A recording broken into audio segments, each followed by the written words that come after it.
মালিক ইবনে দিনার রাহমাতুল্লাহি আলাইহি বড় একজন বুজুর্গ আল্লাহর ওলি।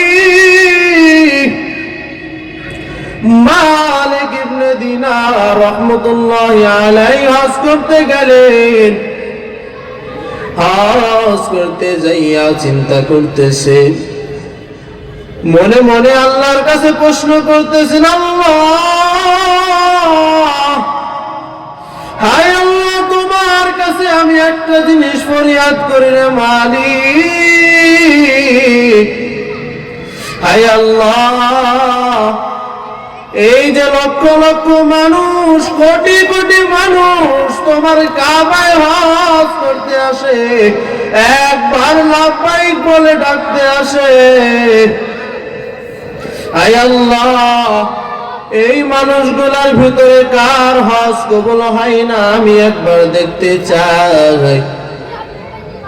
মালিক ইবনে দিনার রাহমাতুল্লাহি আলাইহি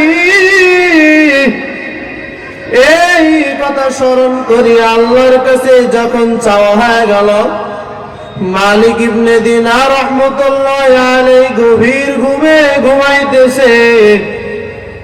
হঠাৎ করে স্বপ্নের ভিতরে দেখতেছে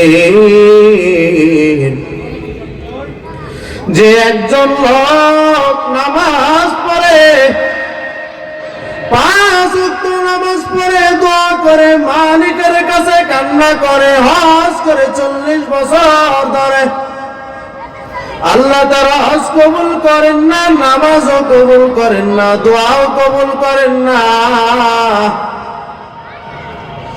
মালিক ইবনে দিনার রাহমাতুল্লাহি আলাইহি স্বপ্নের ভিতরে দেখতেছে ওই লোক 40 বছর ধরে নামাজ পড়ে, নামাজ কবুল হয় না, দোয়া করে, দোয়া কবুল হয় না।